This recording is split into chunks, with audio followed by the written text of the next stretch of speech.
Right, on the Football Show, let's turn our attention to tonight's Champions League action. Manchester United hosting Galatasaray. It's not been the start to the season Erik ten Hag would have wanted, but the United manager believes his squad has the experience to respond tonight. You have to deal with it, and experienced players, they know how to deal with it. It is not the first time that we are in such situation, that the players who you now mentioned are in this situation, because that is a career.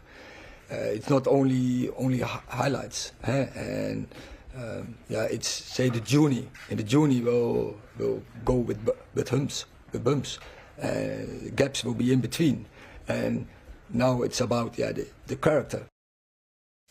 Well, there'll be some familiar faces on show. Ex-Premier League stars Wilfried Zaha, Davinson Sanchez, Angelino, Lucas Torreira.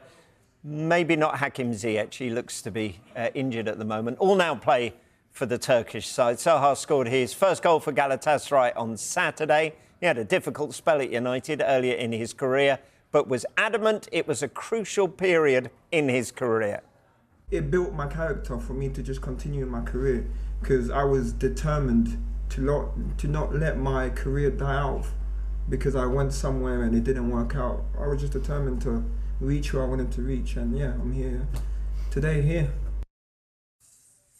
OK, so let's have a little touch on Manchester United, shall we? Made their worst start to a season since 1989. What's going wrong then? I think there's a lot of issues. I think a lot of issues have stemmed from the summer. It was obviously a summer of upheaval at Old Trafford. The club was up for sale. That deal never went through. There was a number of off-the-pitch controversies, many of which concerning players that play in the same position, which wasn't easy. And they've had a lot of injuries. They've got 9 first-team players injured at the moment. That's the joint high in the Premier League, along with Chelsea. And they've lacked rhythm. They've lacked cohesion. They've lacked really any sort of style of play. And after a promising year last year that saw them finish in the top 4, win the League Cup, get to the FA Cup final, I think many people were expecting them to push on. But for some factors outside of his control and some in his control, I think ten Hag has been, slightly underwhelming. Yeah, absolutely. I mean, to touch on what Dougie said, you've got Mount come in, he's injured almost instantaneously.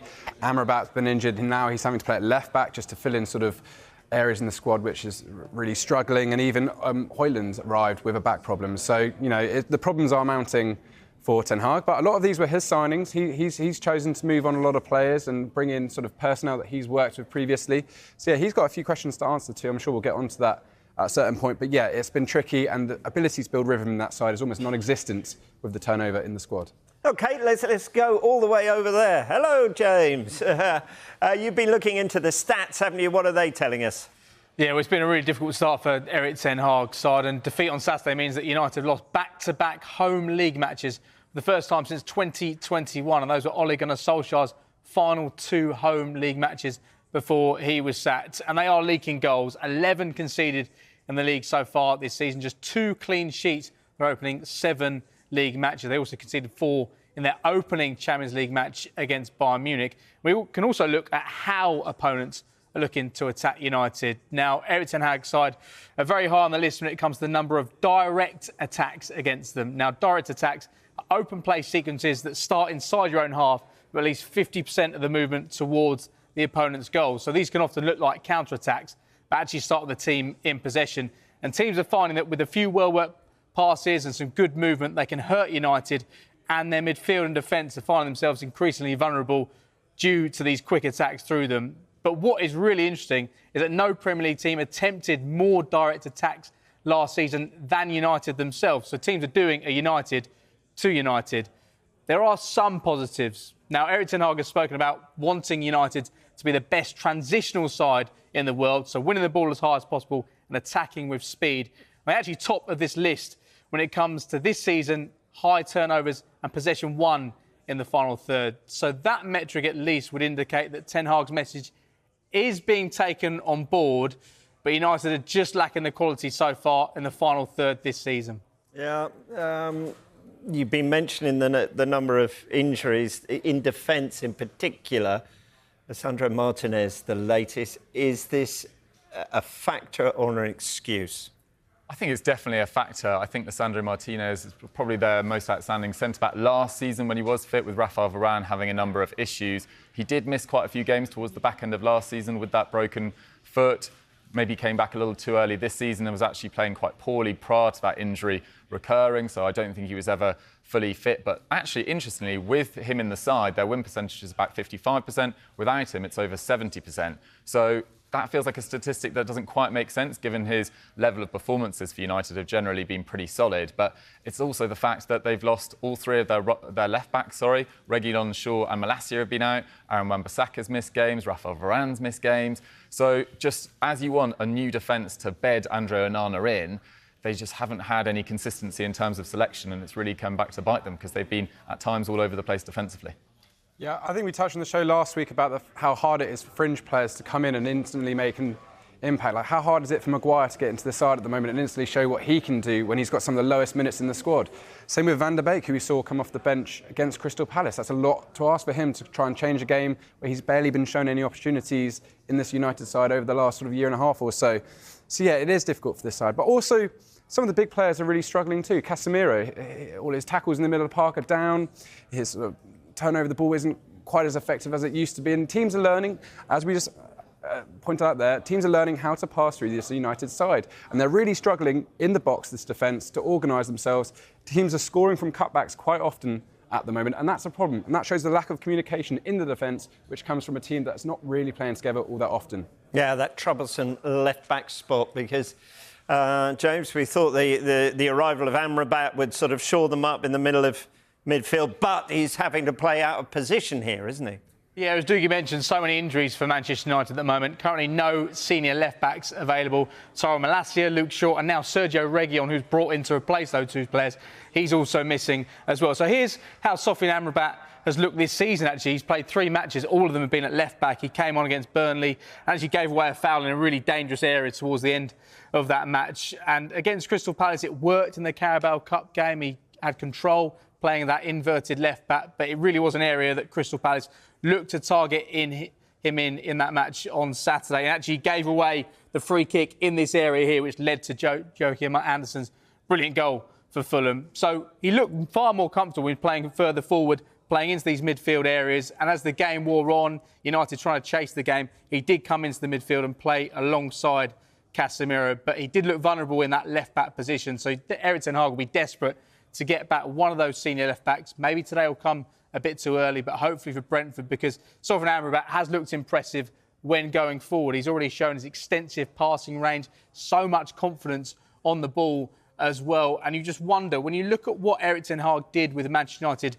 last season, the preferred formation had Christian Eriksen sitting alongside Casemiro with Bruno Fernandes further ahead. Now, it looks like this season the preferred option will be Casemiro playing as number 6, Mason Mount as a roaming midfielder, and then Bruno Fernandes as the number 10. However, that doesn't look like that's worked so far. The balance doesn't quite seem to be right. So I just wonder whether or not, even though the question marks before Amrabat signed was how he'd fit into the same team as Casemiro, whether we could see Casemiro and Amrabat alongside one another. Bruno Fernandes slightly further ahead. United struggling for right wingers at this moment in time. Mason Mount has played there in the past. Perhaps he could be used on the right flank. That could be a solution, because Erik ten Hag is running out of solutions at the moment. It's been a really difficult start. Yeah, I know one thing for sure. Dougie, you are rocking the Amrabat look right now. My doppelganger. Yeah, I thought it was you up there for a moment. It's fascinating to hear James talking through those options. This is a problem for Ten Hag, isn't it? Absolutely. I mean, Amrabat has only played 5 of his 261 club appearances at left-back. I mean, everyone pointed out that he had played there before, settling there for Man United, but it's not a lot of experience there. He has played under Ten Hag, but in midfield at Utrecht. And, he's been brought in to solidify midfield, to add a little bit of physicality, to add a little bit of quality on the ball, to get around the pitch, maybe a little bit more effectively than Christian Eriksen, who's now into his 30s as well. But I completely agree with James. I think the option right now, with Facundo Pellistri not quite ready at right wing and so many issues concerning their other right wingers, is probably to put Mason Mount out there. We saw at Chelsea potentially playing as more of an inverted role than he would be at United, with an overlapping fullback. But we saw that he can cause damage in those positions. I think he ended up with a record of 3 goals and 3 assists in 8 games on the right wing. So that's what I would do if I was Ten Hag. I will say, losing at home to Crystal Palace is still unacceptable, really. I know they've got lots of injuries in the squad, but Palace came into that game without Edouard, without Lerma in the middle, for example. They'd only just beat them in the League Cup. So to lose at home to that Palace side is still unacceptable for Ten Hag and this United squad, considering how much money has been spent over the 3 transfer windows he's been involved in. So, you know, he's got a lot of questions to answer for that. You can't just overlook the result and the opposition. Yeah, but it never rains but it pours, does it, for Eric Ten Hag? Because a player that was so important for him last season isn't quite operating at the level he would have wanted this season. That's Marcus Rashford. What are the stats saying on him? Yeah, Robin, this is in stark contrast to last season. He scored 30 goals, a career best season for him, and cut to this campaign, it simply is not working at all. His body language doesn't look good. He doesn't look happy at all. And just 1 goal so far this season, and that's come from 28 shots. Only Erling Haaland has had more shots in the Premier League this season, but Haaland has scored 8 times as many goals. So Rashford is underperforming when it comes to his expected goals. So his finishing hasn't been brilliant, but he's also not seemingly taking the right options at times either. Our digital team have been crunching the numbers, and Rashford's rolling 10-match average XG deficit is the worst since his debut in 2016. So he's underperforming in front of goal, worse than he's ever been. But in Eric Ten Hag's tenure so far, Rashford has scored 31 goals. It's almost twice as many as the next best tally of Bruno Fernandes, who has 16. So he can't find the net. The United need to find somebody who can, because it is getting pretty desperate from an attacking point of view. Yeah, quickly, let's touch on that. Why are we seeing this? It's always a shame to see Marcus Rashford not performing how he knows he can. Well, simply, I think his finishing's off. His touches in the box have seemingly never been higher at United. He's taking tons of shots at the moment. But last season, he was scoring 35% of his efforts on target. That's down at 17%. He's simply just not scoring the goals he's expected to. And he's also underperforming his XG too, which shows that it's just not working for him right now. I think pressure needs to be taken off him.